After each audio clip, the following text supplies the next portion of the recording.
Praise the Lord.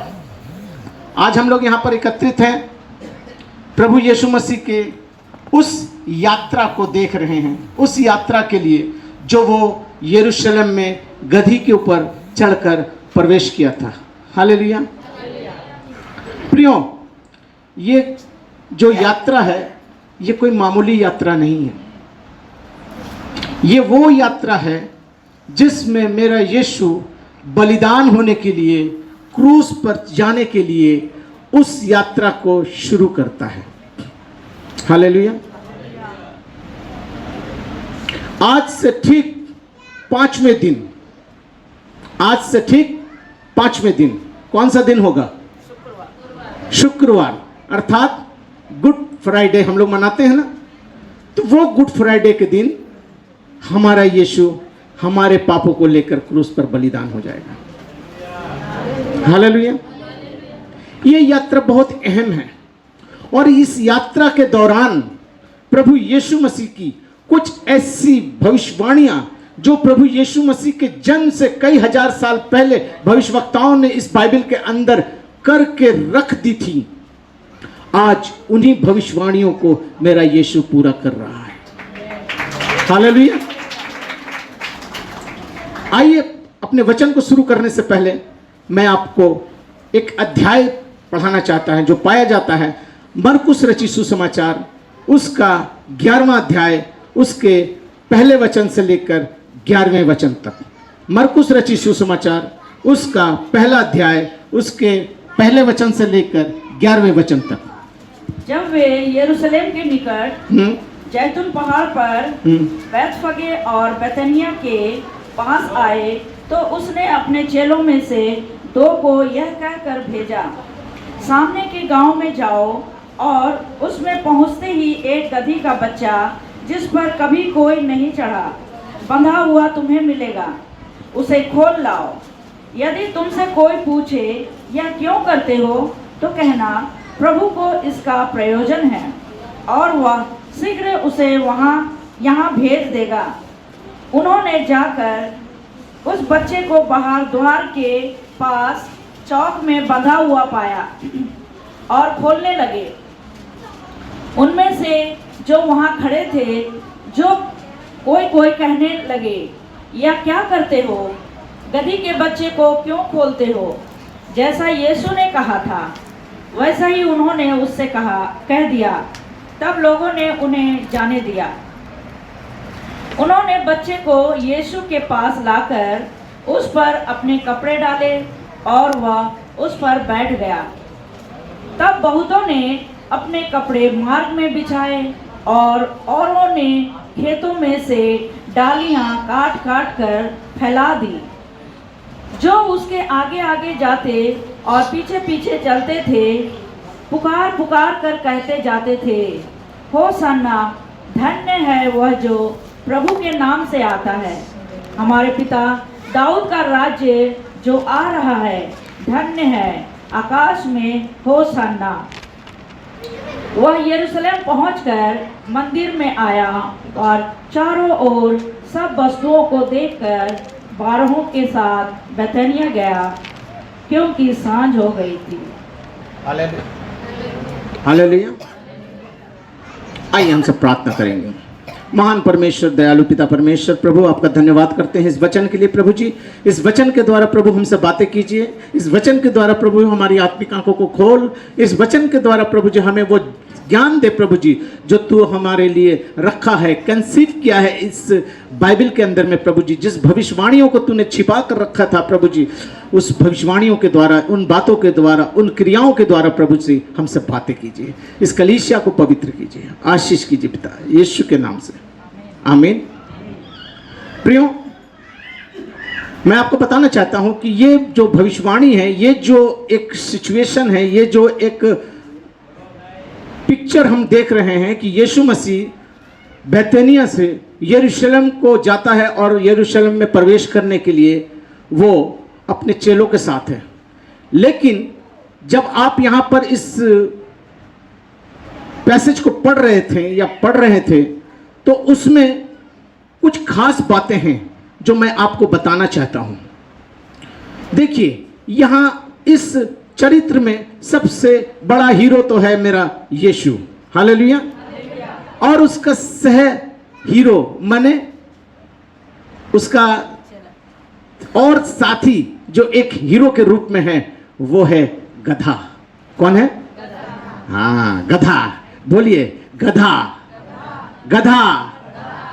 ये गधा बहुत अच्छा जानवर है ना? गधा कैसा जानवर है? अच्छा जानवर है। किस किसने अपने घर में गधा पाला है? भाई अच्छा जानवर है तो फिर पालना चाहिए ना। गाय को हटाइए, घोड़ा को हटाइए, बकरी को हटाइए,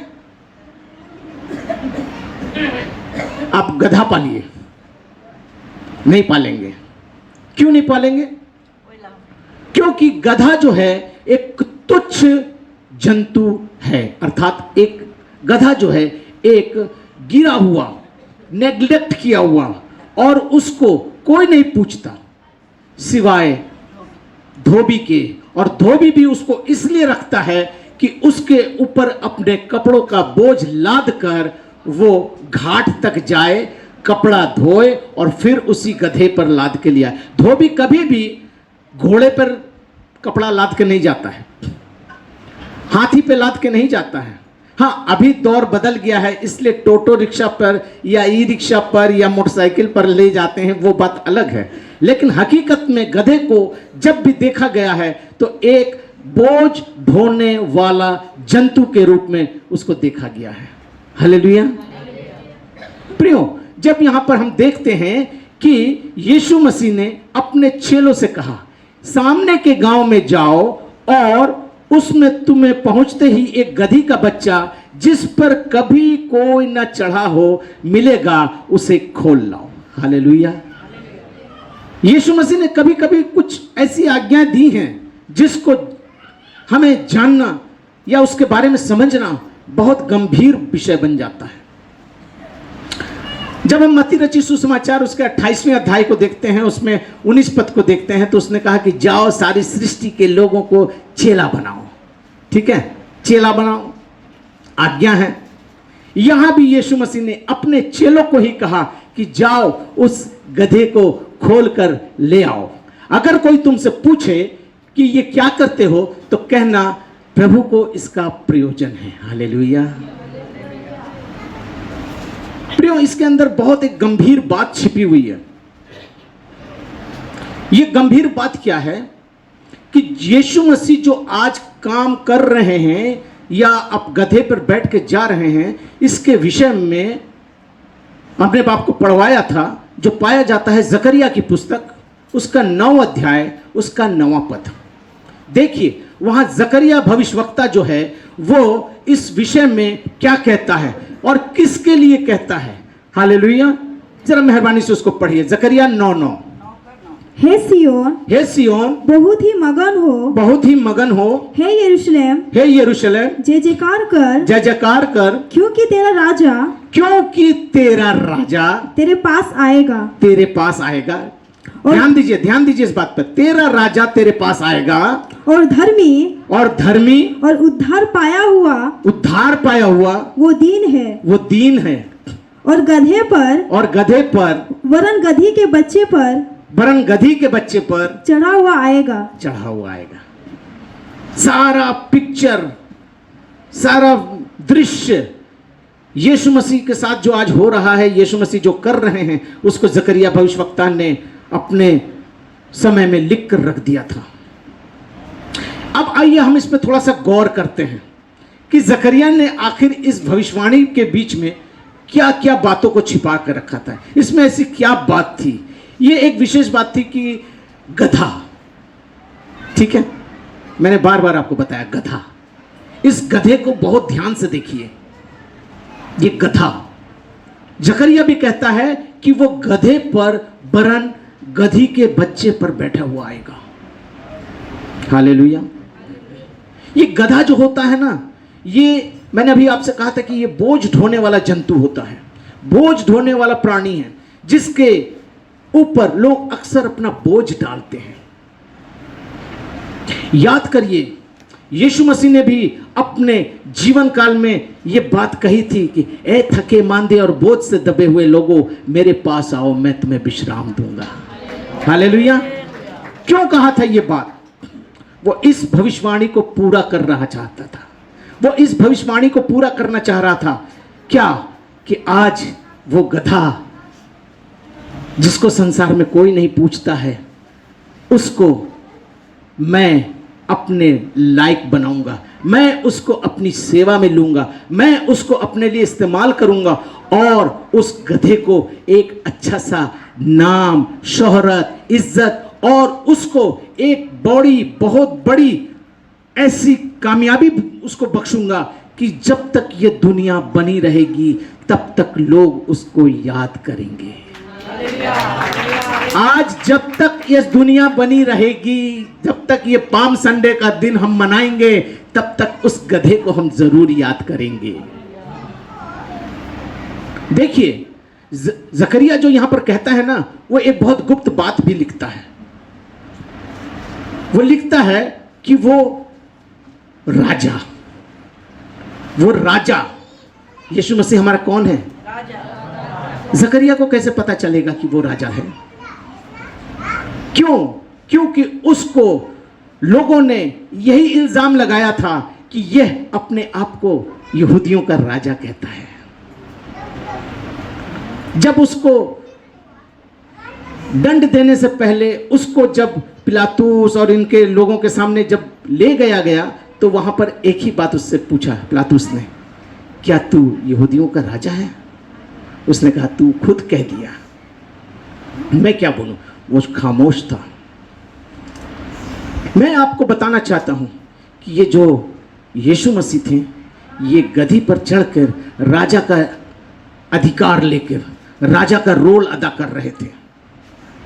आज वो संसार की सारी चीजों को, सारी बातों को लेकर गधे के ऊपर चले जा रहे थे। क्यों? क्योंकि यह मत्ती 1:21 में कहता है कि वो पुत्र जनेगी, तू उसका नाम यीशु रखना, क्योंकि वह सबके पापों का उद्धार करेगा। वो अपने लोगों का उनके पापों से उद्धार करेगा। कहने का मतलब ये है कि आज वो मानव जाति के सारे पापों का बोझ लेकर, क्या लेकर? बोझ लेकर, मानव जाति का बोझ लेकर उस गधे के ऊपर बैठ के उसको लेकर वो यरूशलेम के अंदर जा रहा है। मैं आपको ये प्रचार कर रहा हूं, मैं इस पे स्टडी नहीं दे रहा हूं। अगर इसमें स्टडी की बात आएगी तो ये कई दिनों की स्टडी होगी, क्योंकि जो यरूशलेम में प्रवेश करने का जो दिन है वो एक दिन नहीं, 7 दिन पहले, वैसे ही महायाजक जो यीशु हमारा महायाजक है, वो हमारे लिए जो बलिदान चढ़ाने जा रहा है, उस बलिदान के लिए महायाजक उस भवन में, उस मंदिर में 7 दिन पहले जाकर अपनी आराधना को, अपने उस पवित्र स्थान में जाने से पहले 7 दिन पहले जाके वो उन चीज़ों को देखभाल करते थे, अपने आप को उस प्रैक्टिस में रखते थे कि कहीं भी थोड़ी सी चूक ना हो जाए कि जिसके चलते हमें मृत्यु का मुख देखना पड़े। हालेलुया। तो यहां यीशु मसीह एक याजक के रूप में भी उस गधी पर बैठ के हमारे बलिदानों को चढ़ाने के लिए, वो याजक का अधिकार भी लेकर, याजक का काम करने के लिए भी वो हमारे साथ खड़ा है और गधी पर बैठ के वो हमारा बलिदान चढ़ाने के लिए जा रहा है। मेरे साथ निकाल लीजिए इब्रानियों की पुस्तक, उसका 9वां अध्याय, इब्रानियों 4:15, इब्रानियों 4:15 पढ़िए। क्योंकि हमारा ऐसा महायाजक नहीं जो हमारी निर्बलताओं में हमारे साथ दुखी ना हो सके वरन वह सब बातों में हमारे समान परखा तो गया तो भी निष्पाप निकला। परखा तो गया परंतु निष्पाप निकला। हालेलुया।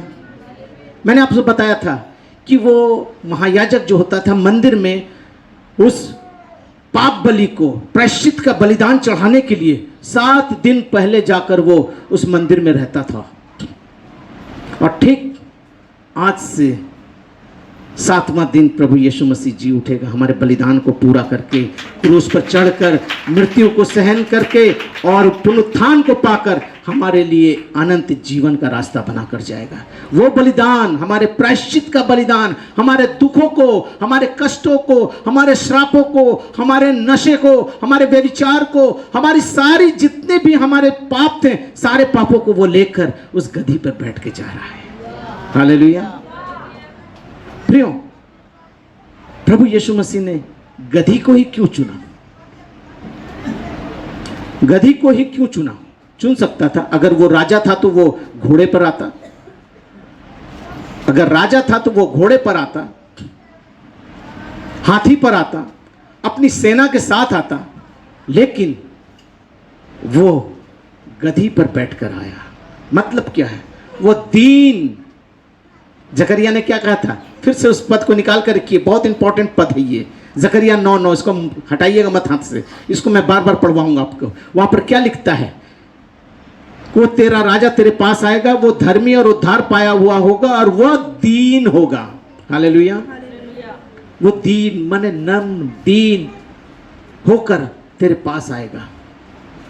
माने उन संसार की सारी लालसाओं को छोड़कर, उन संसार की सारी मटेरियल ब्लेसिंग को छोड़कर, जो आज संसार में लोगों के पास है, रुपया, पैसा, धन, दौलत, शोहरत, इज्जत, गाड़ी, घोड़ा, ये सब चीज को छोड़कर वो मेरे पास आएगा, दीन बनकर आएगा, नम्र बनकर आएगा।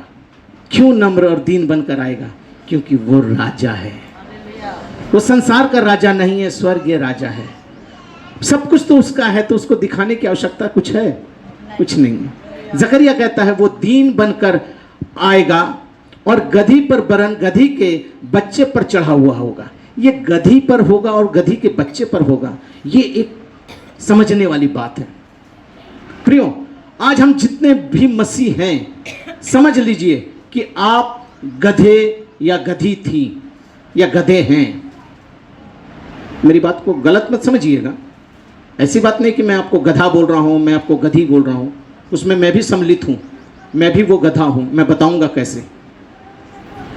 याद करिए, जब यीशु मसीह यरूशलेम में आ रहे तो उन्होंने पहली आज्ञा अपने चेलों को दी कि जाओ, तुम्हें सामने के गांव पर एक गधी का बच्चा बंधा हुआ मिलेगा। आज कितने इतने लोग यहां पर बैठे हैं जो इस बंधन में नहीं थे? हाथ उठाइए। ऐसा कोई है जो इन बंधनों में नहीं था? मैं तो बंधन में था, मैं गधा था, मैं बंधन में था और मैं एक ऐसे सिचुएशन में बैठा हुआ था जहां से मुझको खोलने वाला कोई व्यक्ति नहीं था। हालेलुया। याद करिए कि आपके पास कभी ना कभी कोई ना कोई प्रभु का दास, प्रभु का चेला, प्रभु का विश्वासी, प्रभु के लोग, कोई ना कोई आपके पास आया होगा और आपको सुसमाचार सुनाया होगा। हालेलुया। अब आपको बात समझ में आ रही है। कितने लोग ऐसे हैं जिनको प्रभु यीशु मसीह का सुसमाचार पहले मिला? अगर सुसमाचार नहीं मिला तो आपने कैसे प्रभु को ग्रहण किया? मेरी बात को समझने की कोशिश कीजिए। अगर आज आप प्रभु में हैं तो इसका एकमात्र स्रोत यही है कि प्रभु का कोई ना कोई व्यक्ति आकर, कोई ना कोई ऐसा इवेंजलिस्ट जो सुसमाचार प्रचारक है, कोई भी ऐसा प्रभु का दास जो आपके पास आकर, या आपका भाई हो, आपकी बहन हो, आपके पापा हो, आपकी मामा हो, आपका कोई भी हो, उसने आकर आपको प्रभु का सुसमाचार बताया होगा, तभी आप प्रभु को ग्रहण करने सके हैं, प्रभु पर विश्वास कर सके हैं। और इसी कारण है कि आप आज उस खूंटे से खुलकर यहां पर आकर बंध गए हैं। हालेलुया। आप ऐसे नहीं आए हैं, ऐसे नहीं आए हैं। यीशु मसीह जानता है कि उसका गधा कहां बंधा हुआ है। उसने ये नहीं कहा कि जाओ यरूशलेम के अंदर में तुमको एक गधा मिलेगा, नहीं। उसने कहा सामने के गांव में जाओ, वहां तुमको एक गधा बंधा हुआ मिलेगा। जाओ आसनसोल के चेली डंगाल में, कलकत्ता के स्प्लेनेड में, जाओ दिल्ली में फलाने चौक में, जाओ कुमारडुबी के स्टेशन के बाहर बाजार में, कहीं ना कहीं कोई ना कोई एक ऐसा एड्रेस होगा जो आपके घर का एड्रेस होगा। मेरी बात को समझिए, आपके घर का एड्रेस होगा और प्रभु आपको दूर से ही जानता है, क्योंकि वचन में परमेश्वर का लिखा हुआ है। वो वचन मैं आपको अभी बता नहीं सकता हूं, लेकिन मैं बता रहा हूं कि उसमें अय्यूब ने लिखा है कि जब मेरे हड्डी भी नहीं बनी थी तब से तू मुझको पहचानता है। हालेलुया। कहां? जब मैं मां के गर्भ में था, जब मेरी हड्डी भी नहीं बनी थी, तब से तू मुझको पहचानता है। और यही वजह है कि प्रभु अपने गधे को पहचानता है। हालेलुया। बहुत ध्यान से सुनिएगा, अपने गधे को पहचानता है और इसीलिए उसने कहा कि जाओ, कुल्टी में मेरा एक गधा बंधा हुआ है, जाओ सीतारामपुर में एक मेरा गधा बंधा हुआ। आज हम जहां जहां से भी आकर एक जगह में एकत्रित हुए हैं, इसको बुलाने वाला मेरा यीशु है और उसका खोलने वाला प्रभु का कोई ऐसा भक्त है, कोई ऐसा दास है जो आकर आपको प्रभु का सुसमाचार सुनाता है। हालेलुया। लेकिन सबसे बड़ी बात यह है कि हम बंधे हुए कहां थे? हम बंधे हुए कहां थे? हम चौक पे बंधे हुए थे। कहां बंधे हुए थे? चौक पर। और चौक कौन सी जगह होती है? चौक एक ऐसी जगह होती है जहां से चार दिशा के लिए चार रास्ते निकलते हैं, जिसको हमारी चलती भाषा में कहते हैं एक मोड़ पर आकर। एक मोड़ पर कहने का मतलब है वहां से बहुत सी रास्ताएं निकलती हैं। जैसे रेलवे में जिस स्टेशन में जंक्शन होता है वहां से बहुत से ट्रेनों के लिए बहुत से रूट निकलते हैं, उसी तरीके से इस चौराहे पर उसे एक बंधा हुआ गधा मिला। जब उसको खोलने जाओगे तो तुम्हें लोग पूछेंगे तुम ये क्या करते हो? कहना इसको प्रभु का प्रयोजन है। आज भी हम कहीं ना कहीं किसी ना किसी चौक पर किसी ना किसी खूंटे से बंधे हुए थे। हालेलुया। प्रियो, बहुत गंभीर बात मैं बोल रहा हूं, मैं प्रचार कर रहा हूं इसलिए स्टडी नहीं दे रहा हूं, वरना मैं बहुत से रेफरेंस आपको दूंगा। इस भविष्यवाणी के पीछे रहस्यों को मैं खोल सकता हूं, लेकिन मैं अभी इन बातों पे नहीं जाऊंगा। मैं कलीसिया में प्रचार कर रहा हूं इसलिए कि आप लोग में से बहुत से ऐसे लोग हैं जिन्हें, माइंड मत करिएगा, जिन्हें वचन का पूरा पूरा ज्ञान नहीं है। हालेलुया। इसलिए मैं इसको प्रचार के रूप में आपको दे रहा हूं। ये जो चौराहा था एक ऐसी जगह थी जहां पर हम बंधे हुए थे। आज हम यदि अन्य जातियों में से आते हैं तो आज हम अपने घर में, परिवार में कहीं ना कहीं एक खूंटे से बंधे हुए हैं। मेरा पति प्रभु में नहीं आया, हम प्रभु में आ गए हैं। मेरी सास नहीं आई, ससुर नहीं आया, हम आ गए। मेरे माँ बाप नहीं आए, मैं आ गया, है ना। जब वहां से आप प्रभु के पास आते हैं तो वही घर वाले आपसे बोलते हैं कहां जा रहा है? गिरजा जा रहा है। काहे? क्रिश्चियन हो गया है। क्यों? प्रभु को ग्रहण कर लिया है, ईसाई हो गया है। समाज पूछता है अरे तुम क्रिश्चियन हो गया है, तुम माथा का सिंदूर छोड़ दिया है, तुम चूड़ी सांका छोड़ दिया है, पूछते हैं। ऐसे ही लोगों ने यीशु के गधे को खोलते समय पूछा ये क्या कर रहे हो? इसको क्यों खोल रहे हो? अरे अच्छा खासा तो बंधा हुआ है, अच्छा खासा तो पाप के दलदल में पड़ा हुआ है, अच्छा खासा तो चौराहे पर पड़ा हुआ है। अंधड़ आता है, धूल उड़ता है, गधा बैठा हुआ है, पानी गिर रहा है, गधा बैठा हुआ है, लोग चल रहे हैं, पान बीड़ी थूक दे रहे हैं उसके ऊपर, बैठा हुआ तो है। क्या कर सकता है? कुछ कर सकता है? वो गधा कुछ कर सकता है? क्यों नहीं कर सकता है? और कहां बंधा हुआ है? किस चीज से बंधा हुआ है? एक खूंटे से बंधा हुआ है। रस्सी हो, चेन हो, ये बात की बात है, लेकिन वो बंधा कहां है? खूंटे से। वो ऐसी जगह पर बंधा हुआ है जहां से वो अपनी इच्छा के मुताबिक चाह कर भी उसे खोल कर नहीं ले सकता, तोड़ कर नहीं निकल सकता, क्योंकि वो उस जगह बंधा हुआ है। आज हम कहीं ना कहीं किसी ना किसी रूप में आज हम बंधे हुए हैं। चाहे हम नशे में हैं, चाहे व्यभिचार में हैं, चाहे चोरी में हैं, न मारपीट में हैं, ना गाली गुप्ता में है, ना किसी ऐसे कारण से, ना घर परिस्थिति, अपनी पत्नी से झगड़ा, पत्नी का पति से झगड़ा, बच्चों का माँ बाप से झगड़ा, कहीं ना कहीं किसी ना किसी रूप में हम बंधे हुए हैं। आज इसी बंधन से प्रभु हमको आजाद करने मांग रहा है। हालेलुया। आज इसी बंधन से प्रभु हमको आजाद करने मांगता है और अपने लोगों को कहता है, अपने चेलों से कहता है कि जाओ, तुम्हें सामने के गांव में एक गधी का बच्चा बंधा हुआ मिलेगा, उसे खोल लाओ। अगर कोई तुमसे पूछे तो कहना प्रभु को इसका प्रयोजन है। प्रभु के चेले उसके पास गए और जब गए तो जाने के बाद खोले। लोगों ने मना किया, लेकिन जैसे ही सुना प्रभु को इसका प्रयोजन है, ये तो भविष्यवाणी थी, उन्होंने उसको जाने दिया। Hallelujah, hallelujah. आज प्रभु के लोगों ने आकर आपको सुसमाचार सुनाया, आपने बपतिस्मा लिया, प्रभु को ग्रहण किया, और यही वजह है कि आज आप इस बंधन से आजाद होकर प्रभु के संगति में उस दरवाजे पर खड़े हैं जहां से आप होसन्ना होसन्ना कह सकते हैं, अपने राजा को पुकार सकते हैं और अपने राजा को जय जयकार कर सकते हैं। हालेलुया। अब दूसरा सीन शुरू होता है। जब चेलों ने यीशु को लाया तो यीशु ने क्या किया?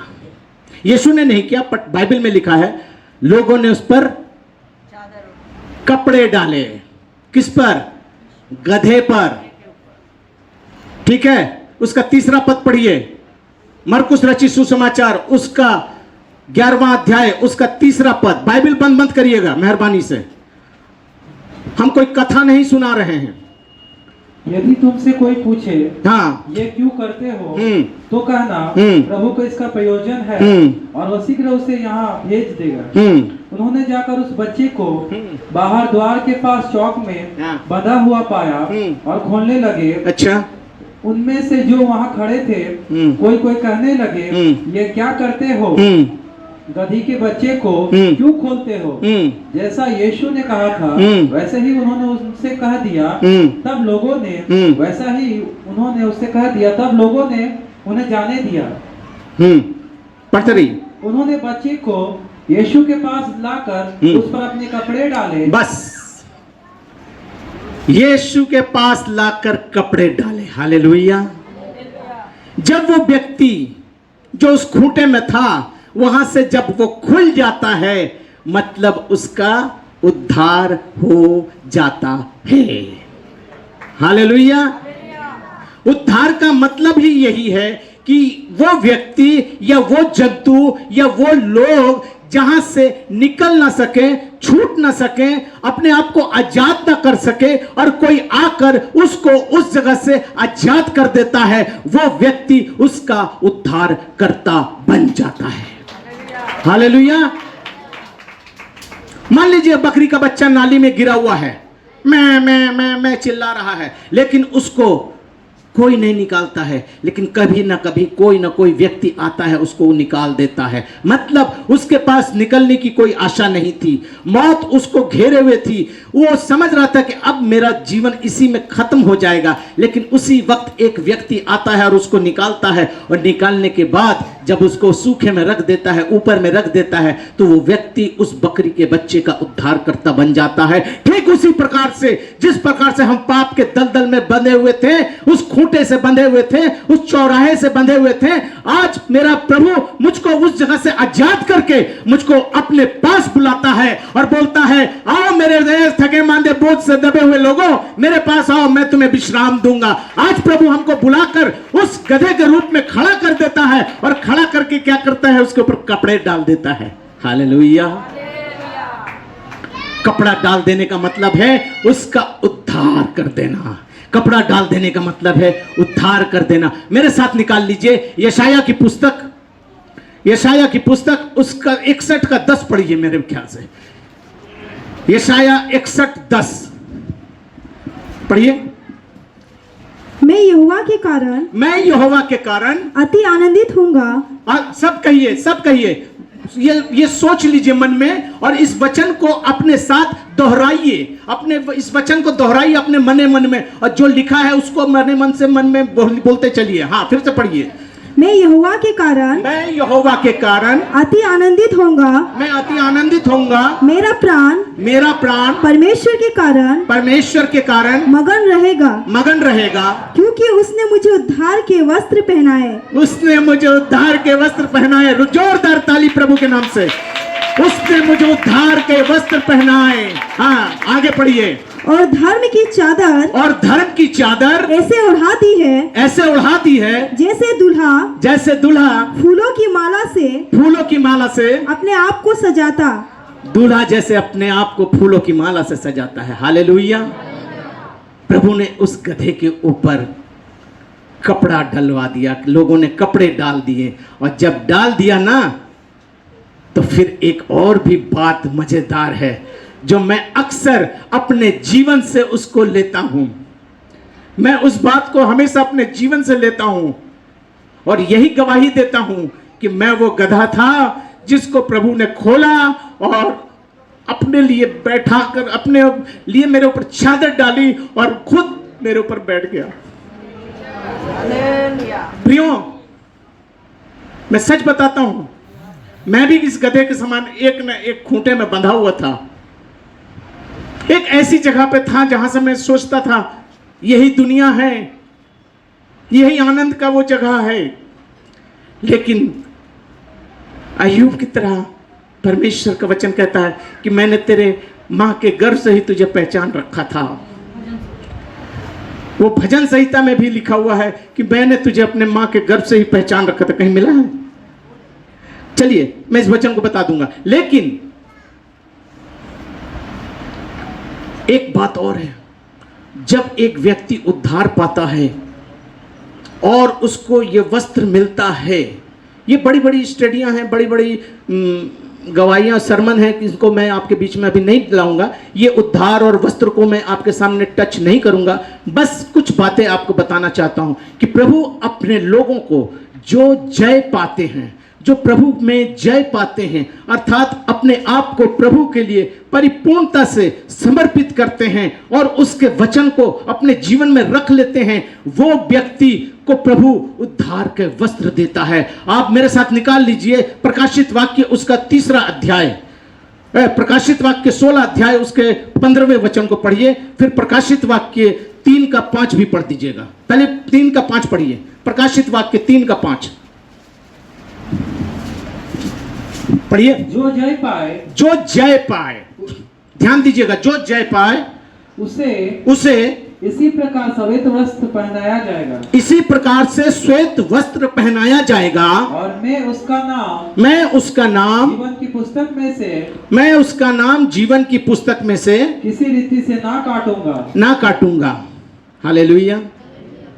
अगर हम उद्धार पाए हैं, प्रभु का वस्त्र मुझे मिला है और मैं जय पाया हुआ व्यक्ति हूं, विश्वासी हूं, तो इस बात को आप जान लीजिए कि हमको प्रभु के स्वर्ग राज्य में वो स्थान मिलेगा जो प्रभु ने हमसे वादा किया है। हालेलुया। लेकिन अब सवाल ये उठता है कि जब गधे के ऊपर यीशु मसीह बैठ जाता है तो ये किसका प्रतीक है?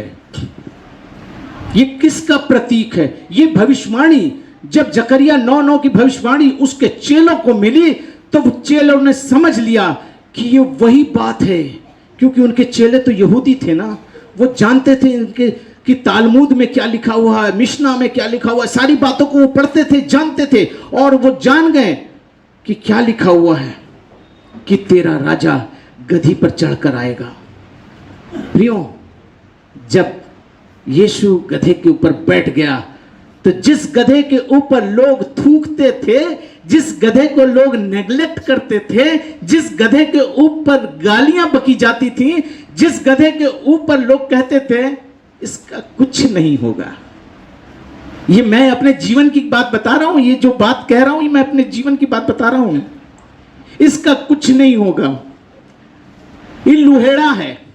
एक शब्द मुझको अच्छे से याद है, ये लुहेड़ा है। लुहेड़ा माने किसी काम का नहीं, सुबह से शाम तक इधर उधर डगरते रहता है, लोफड़ है। कहने का मतलब एक बात में ये कहते कि लोफड़ है। प्रियो, लेकिन मैं प्रभु को धन्यवाद देता हूं, हमारी मजबूरी को, हमारी उस अवस्था को प्रभु जानता था। उसने अपने दास को मेरे पास भेजा, अपने वचन का प्रकाशन दिया और मैंने प्रभु को जाना, और जब मैं प्रभु को जाना, प्रभु ने मुझको वहां से बोला, अपने चेले से बोला, उसको वहां से खोलो और मेरे पास ले आओ। क्यों ले आओ भैया? वचन में लिखा है आगे, अगर कोई तुझसे पूछे तुझसे कहना प्रभु को इसका प्रयोजन है। क्यों खोल के ले आओ? कि प्रभु को इसका प्रयोजन है। हालेलुया। इस व्यक्ति का प्रयोजन है, इस गधे का प्रयोजन है, जो गधा आज से 25 साल पहले, या यूं मैं कहूं सन 1990 से पहले, या 90 95 इस दरमियान जो मैं था, उसकी बात प्रभु कह रहा है कि ये गधा मेरा है, इसे खोल के ले आओ, इसको मेरे को जरूरत है, इसका मुझको प्रयोजन है। प्रियो, जब तक गधा चौराहे पर बैठा था, लोग उसको इज्जत नहीं दे रहे थे, लोग उस पर थूक रहे थे, लोग गंदी गंदी चीजें उसके चौराहे पर उसके ऊपर फेंक के जा रहे थे, लेकिन बेचारा गधा भी मजबूर था, खूंटे से बंधा हुआ था। लेकिन जब यीशु उसको खोल देता है, यीशु के पास गधा चला आता है, यीशु का वस्त्र उसको मिल जाता है और यीशु उसके पास बैठ जाता है, तो जिस गधे के लिए लोग गालियां और गंदी गंदी शब्दों का इस्तेमाल करते थे, आज उसी गधे के लिए उस यरूशलेम के दरवाजे से जय जयकार होके चल रहे हैं। प्रियो, आज जब लोग मुझको देखते हैं तो कहते हैं कि ये वही राजू है, ये वही व्यक्ति है, ये वही इंसान है। लेकिन आज मैं खुश हूं कि मेरे पीठ के ऊपर मेरा यीशु बैठा है। आज मेरे पीठ के ऊपर यीशु बैठा है, और हमारी कलीसिया को जिसको प्रभु ने मुझको दिया है, इस कुमारडुबी कलीसिया को प्रभु ये बताना मांगता है कि मेरा चेला, मेरा लोग, मेरा दास तेरे पास आया है, तुम इसको समझ लो, जान लो, इसकी कदर कर लो। तुम गधे की उस वक्त कदर नहीं कर रहे थे, लेकिन आज ये गधा मैं खोल कर तुम्हारे पास लाया हूं, इसकी कदर कर लो। प्रियो, आप में से कितने लोग हैं जो शेर और चूहा की कहानी जानते हैं? बताइए बताइए बताइए, शेर और चूहा की कहानी जानते हैं? अरे हाथ जोर से उठाइए ना भाई। बचपन में पढ़ा है ना, एक शेर था, एक चूहा था, जाल में फंस गया था। कितने लोग जानते हैं? हालेलुया। चलिए, थोड़े बहुत लोग जानते हैं, थोड़ा लोगों के लिए मैं बहुत लोगों के लिए बता देना चाहता हूं। एक जंगल में एक शेर रहता था, और शेर जो होता है वह जंगल का राजा होता है। वो जब दहाड़ता था तो जंगल के सारे जानवर जो थे वो भाग जाते थे। लेकिन ऐसा हुआ कि एक दिन शिकारी आया और आकर जाल डाला, और डालने के बाद शेर को पकड़ लिया। जब शेर को पकड़ लिया, अब शेर क्या करेगा? तुम तो सबको डरा के रखे हो कि हम जंगल का बाप हैं, हम जंगल का राजा हैं, तो अब छुड़ाओ अपने आप को। नहीं छूट रहा था। एक छोटा सा चूहा आया, चूहा आके बोला, राजा महाराज, हम आपको छुड़ा दें? बोले, जाओ, तुम क्या छुड़ाओगे हमको? तुम छोटा सा चूहा, तुम क्या करोगे मेरा? बोला, हाँ हम छुड़ा देंगे, हम अपना दांत से ही रस्सी को काट देंगे। समझ में आ गया राजा उसको, शेर को, हाँ भाई बात तो ठीक है, ठीक है छुड़ाओ। बेचारा चूहा क्या किया, कुटुर कुटुर कुटुर कुटुर कुटुर कुटुर करके उस रस्सी को काट दिया और शेर को जाल से निकाल दिया। ये चूहा उस शेर का उद्धारकर्ता बन गया। मेरी कहानी को बहुत गौर से सुनिएगा। ये शेर चूहा उस शेर का उद्धारकर्ता बन गया। अब शेर उसको कहता है, आज से तुम मेरा दोस्त है, तुम मेरे साथ साथ रहेगा, तुमको इस जंगल में किसी से डरने की जरूरत नहीं। अरे भैया, हाथी अगर फूंक देगा तो मुड़ जाएंगे, अब बोलते हैं हमसे को किसी से डरने का जरूरत नहीं। बोला, ठीक है महाराज, ठीक है, बस चलो। अब शेर क्या करता है कि शेर चलना शुरू करता है। जब चल रहा है तो चूहा तो कुटुर कुटुर कुटुर कुटुर छोटा छोटा पैर से चल रहा है। इसका भी आत्मिक भेद है, लेकिन मैं बताऊंगा तो बहुत देर हो जाएगा। चूहा उसके साथ थोड़ा थोड़ा देर में चल रहा है। बोल रहा शेर महाराज आप तो बहुत आगे आगे जा रहे हैं, हम कैसे जाएंगे? बोले काम करो, आओ मेरा पीठ पर बैठ जाओ, आओ मेरे पीठ पर बैठ जाओ। चूहा भी देखा, से जाके बैठ गया जंप करके। अब शेर चल रहा है तो चूहा भी चल रहा है उसके साथ साथ पीठ पे बैठ के। शेर कर रहा है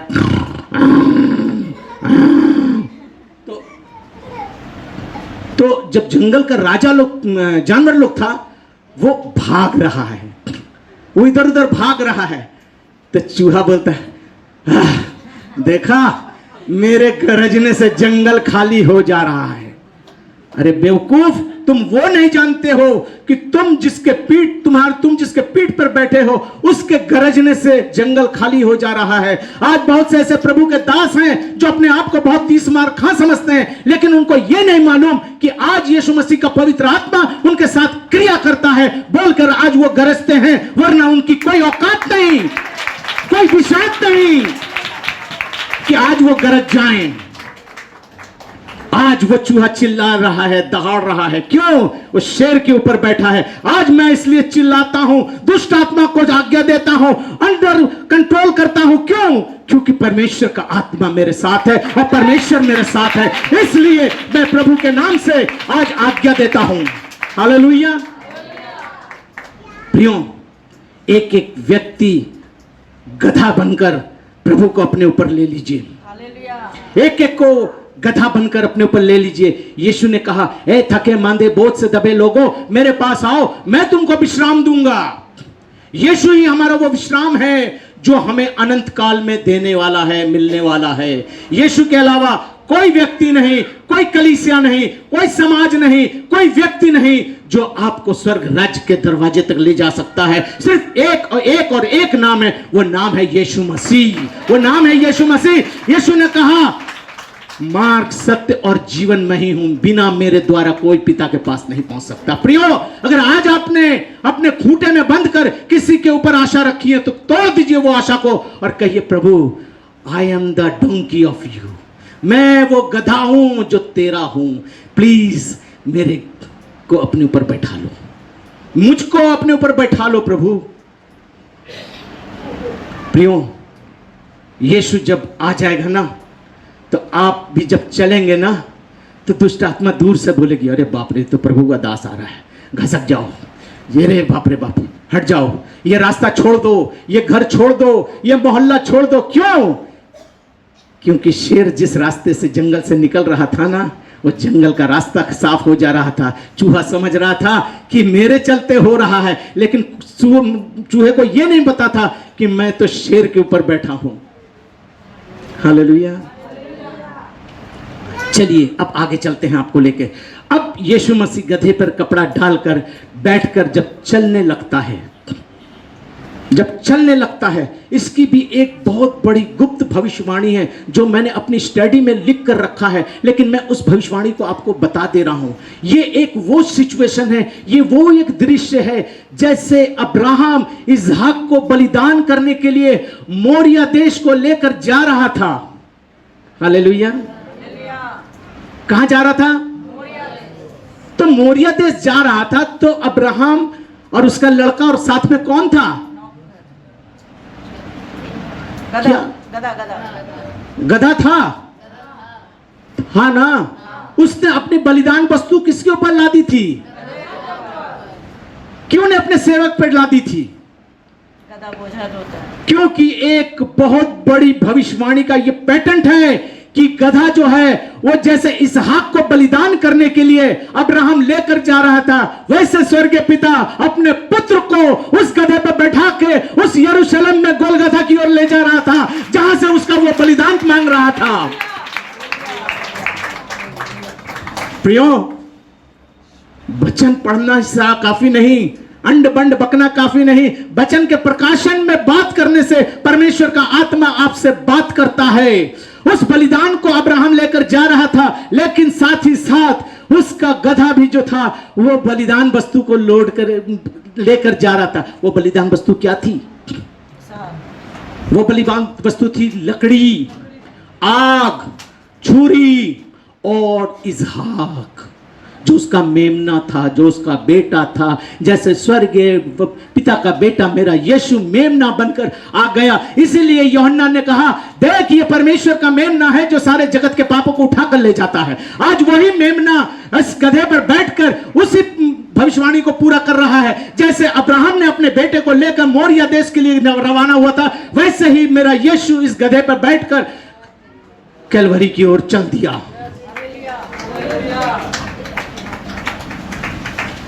प्रियो, जब वो चल रहा था, लोग जय जयकार कर रहे थे। जो लोग आज जय जयकार कर रहे थे ना, आज से 5 दिन के बाद वही लोग उसको बोलेंगे, क्रूस दो, क्रूस दो, क्रूस दो। जय जयकार कर रहे हैं, 5 दिन के बाद उनको कहेंगे क्रूस दो। आज ये कह रहा है कि ये यहूदियों का राजा है, होसन्ना, होसन्ना। यरूशलेम की बेटियों और माएं और बहनें और बहुएं और लोग सब कह रहे हैं होसन्ना। लेकिन यही लोग 5 दिन के बाद कहेंगे कि इसने कहा था कि मैं यहूदियों का राजा हूं, क्रूस दो। जब वो गधा चल रहा है, उसके पैर के नीचे में ये खजूर का जो पत्ता आप देख रहे हैं ना, ये खजूर का पत्ता आप देख रहे हैं, इस खजूर के पत्ते में ये सामने की तरफ क्या होता है? क्या होता है? तो क्या गधा मखमल पे चल रहा था ना, इस कांटे पे चल रहा था? तो इस कांटे पे चलने का मतलब ये है कि यीशु मसीह जब गधा बनकर आपके ऊपर आ जाता है, आपको दुख मिलेगा, मुसीबत आएगी, संकट आएगा, कष्ट आएगा, लोग आपको निंदा करेंगे, अपमान करेंगे, जो भी होगा, मारेंगे, पीटेंगे, घर वाले, बाहर वाले, जहां वाले भी। कांटा है वो, आपका कांटा है, वो कांटा चुभेगा आपको, वो कांटा चुभेगा। लेकिन गधा ये नहीं बोला, अरे प्रभु, अरे कांटा गड़ता भाई, उतर जरा, हल्का कर दे, जरा उतर जा, जरा हलुक हो जा। नहीं, उसने कहा मैं अपने यीशु को अपने पीठ पर लिए हुए हूं, ये कांटा तो क्या, मैं इसके ऊपर कुछ भी सहने को तैयार हूं, क्योंकि मेरे पीठ के ऊपर मेरा यीशु है। वो कांटा उसको फूल नजर आ रहा था, वो कांटा उसको फूल नजर आ रहा था। क्यों? क्योंकि उसके पीठ के ऊपर यीशु बैठा हुआ था। आज आपके जीवन में दुख, तकलीफ, मुसीबत, परेशानी आएंगी, घबराइएगा मत, घबराइएगा मत, क्योंकि परमेश्वर का वचन कहता है कि जो जय पाए उसे मैं, फिर से पढ़ दो प्रकाशित वाक्य 3 का 5 पढ़ दो मेहरबानी से। वहां पर लिखता है जो जय पाए, यही वो जय है। दुख में, मुसीबत में, कष्ट में, बीमारी में, तंगी में, बदहाली में, हर हाल में अपने यीशु के साथ खड़ा रहना, यही हमारा जय है। पढ़िए।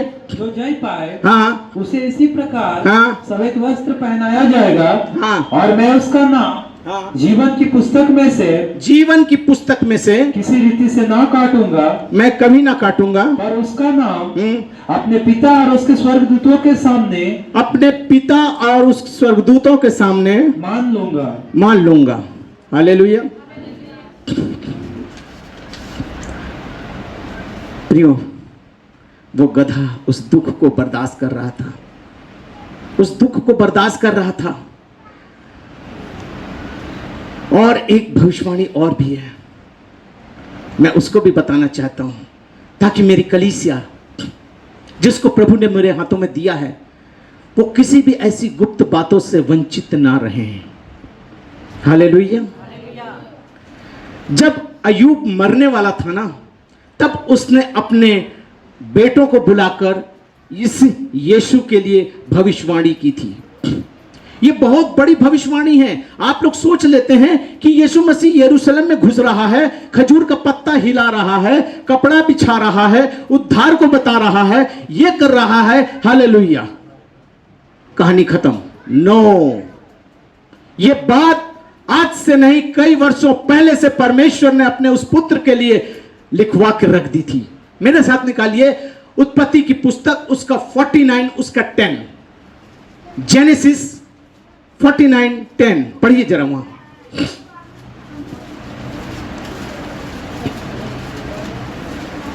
लिखा है, मैं पढ़ देता हूं। जब तक सिलो न आए, जब तक सिलो न आए, सिलो का मतलब है यीशु, सिलो अर्थात यीशु मसीह को संबोधित करके वो कह रहा है, जब तक सिलो न आए तब तक ना तो यहूदा से राजदंड छूटेगा, और जब तक क्या क्या लिखा? तब तक ना तो यहूदा से राजदंड तब तक ना तो यहूदा से राजदंड छूटेगा, तब तक ना यहूदा से राजदंड छूटेगा, ना उसके वंश से, ना उसके वंश से व्यवस्था देने वाला अलग होगा।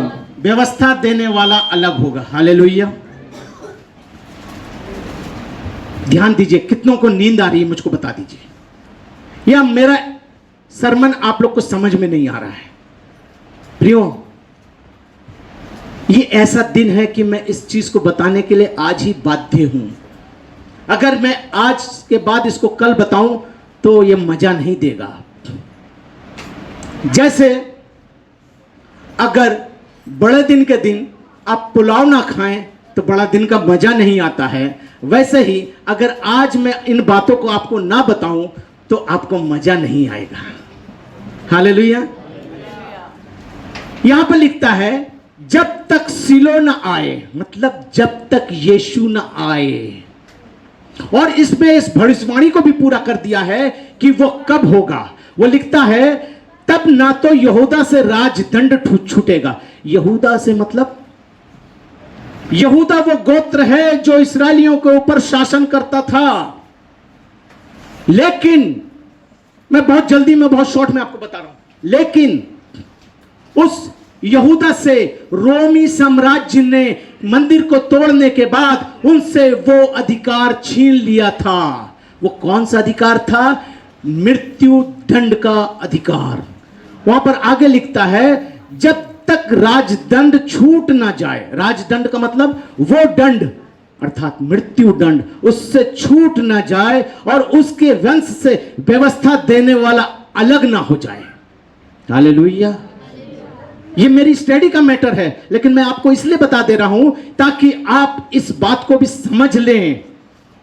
मैं कुमारडुबी कलीसिया को इसलिए वचन का प्रकाशन ज्यादा से ज्यादा और गुप्त से गुप्त बातों से करता हूं ताकि कोई आपको बहकाने और बहलाने ना पाए, आप वचन से बात कर सकें। और उसके बाद आगे लिखता है और राज्य के लोग उसके अधीन हो जाएंगे। हालेलुया।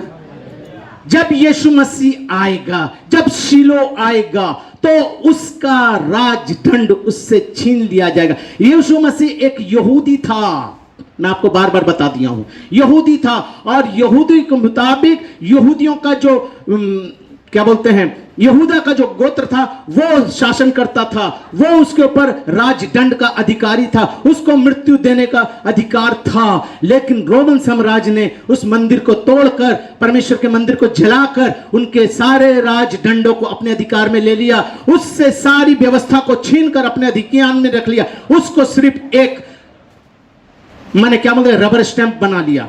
जैसे दिल्ली एक केंद्र शासित प्रदेश है, लेकिन उसका एक प्रधान मुख्यमंत्री है, लेकिन उसकी जो वो वहां की पुलिस है वो दिल्ली के अधीन में नहीं है, वो सेंट्रल के अधीन में है।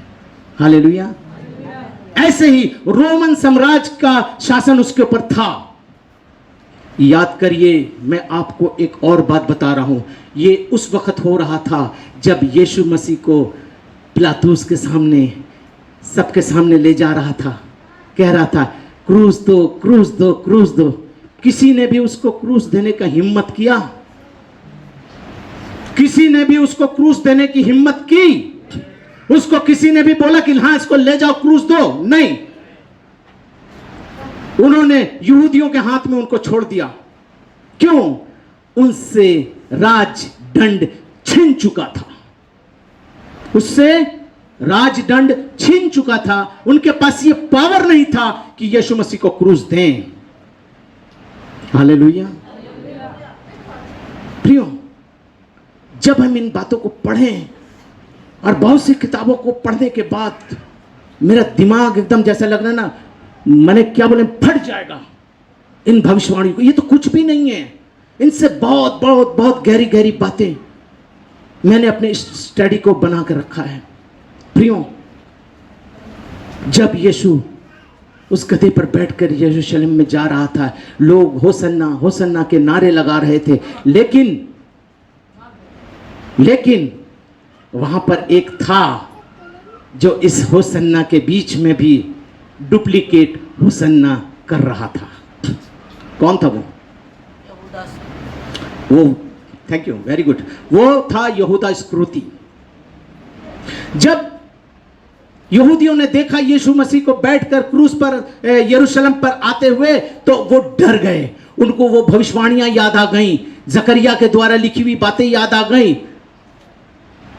ठीक है, याकूब के उत्पत्ति में याकूब के द्वारा बोली हुई बातें याद आ गई। बोला अरे ये तो बहुत समय कठिन है, अरे कुछ करो रे इसका, कुछ करो रे, पकड़ो रे इसको, हटाओ रे जनता के सामने, वरना हमारा सब कुछ जो है वो खत्म हो जाएगा। तब उसने उसके एक चेले को, यहूदा इस्करियोती को अपनी ओर मिला लिया और उसको 30 चांदी के सिक्कों में खरीद कर यीशु मसीह को क्रूस तक पहुंचा दिया। वरना ये हिम्मत नहीं थी। मेरे पास बहुत से ऐसे एविडेंस हैं जिसमें यह भी लिखा है वो 30 चांदी के सिक्कों में बेचा जाएगा, उसका संगी उसका मृत्यु का अपराधी ठहरेगा। ये सारी भविष्यवाणियां वचन में लिखी हुई हैं। आज हम सिर्फ पाम संडे मना रहे हैं। क्यों मना रहे हैं? आज के दिन मेरा यीशु यरूशलेम में आया, यरूशलेम में आकर गद्दी पर बैठकर अपना, इससे एक हफ्ते का जो आज से बहुत सी कलीसियाएं इसको होली वीक मानती हैं, बहुत से लोग इसको पवित्र सप्ताह मानते हैं। वाकई ये पवित्र सप्ताह है। क्यों? क्योंकि यहाँ से लेकर पुनरुत्थान तक जो 7 दिन है, इसमें परमेश्वर ने बहुत से अद्भुत काम किए हैं, बहुत से अद्भुत काम किए हैं, और इसीलिए इन हफ्ता को पवित्र सप्ताह कहा जाता है। प्रियो, मैं आपको बताना चाहता हूँ, ये जो गधा है ये कोई मामूली गधा नहीं है, ये कोई मामूली गधा नहीं है। यीशु ने कहा है कि अपना बोझ लादता है, इसलिए यीशु ने खुद कहा है कि वो मेरा बोझ उठाकर चल रहा है। यीशु ने कहा, ए थके मांदे और बोझ से दबे लोगों, मेरे पास आओ और मेरा जुआ उठा लो, जो हल्का है। क्या है? हल्का है। यीशु मसीह का जुआ कहने का क्या अर्थ, तात्पर्य है? इंग्लिश बाइबल में जुआ के लिए एक जो शब्द आया है उसको कहते हैं योक। क्या कहते हैं? योक। जुआ होता है जो किसी जानवर के गले के ऊपर रखकर 2 चीजों को एक साथ जोड़ता है, उसको इंग्लिश में योक कहते हैं। ये वही जुआ है जिसकी बात प्रभु कह रहा है कि मेरा जुआ, यीशु मसीह का जुआ, यीशु मसीह का जुआ अपने ऊपर ले लो, अर्थात अपने ऊपर यीशु मसीह को ले लो। जब तक मैं प्रभु को नहीं जाना था तब तक मैं इन गुप्त भेदों को नहीं समझता था, लेकिन जिस दिन प्रभु का अनुग्रह मुझ पर हुआ, परमेश्वर का आत्मा मुझ पर उतरा, परमेश्वर का अनुग्रह से और उसने मुझे अभिषेक किया, तो इन सारी बातों को प्रभु ने बताना शुरू कर दिया है। चाहे वो व्यक्ति के माध्यम से हो, चाहे किताब के माध्यम से हो, या किसी संस्था के माध्यम से हो, किसी कॉलेज के माध्यम से हो। सीखने के लिए परमेश्वर का आत्मा प्रेरित करता है, सिखाने के लिए परमेश्वर का आत्मा आपको सिखाता है। अगर आप सीखना चाहें तो परमेश्वर का आत्मा आपको सिखाता ही चला जाता है। हालेलुया। तो वचन पढ़ना काफी नहीं, इसको समझना भी पड़ता है। और जब यरूशलेम में चलने लगा गधा, तो लोगों ने होसन्ना होसन्ना उसकी आराधना शुरू कर दी। जिस गधे की कोई पूछ नहीं थी, उस गधे के ऊपर आज होसन्ना हो रहा है। जिस गधे को लोग पूछते नहीं थे, आज उससे कहते हैं, ब्रदर राजू ब्रदर, फलानी जगह मीटिंग है, लीजिएगा? हाँ चाहेंगे, चाहता हूं। ब्रदर मेरे घर में ये परेशानी है, ब्रदर ये बीमारी है, ब्रदर देखिए ना इसको दुष्ट आत्मा, ब्रदर देखिए ऐसे। क्यों? लोगों ने मुझको पहचानने लगे हैं, लोग मुझको पहचानने लगे। क्यों पहचानने लगे? क्यों? क्योंकि यीशु मेरे पीठ में है, यीशु का जुआ मेरे गले पे है। मैंने यीशु को अपने गले में ले लिया, उसका जुआ अपने ऊपर उठा लिया और कहा मुझसे सीखो, मुझसे सीखो। यीशु कहता है मुझसे सीखो, वो हल्का है।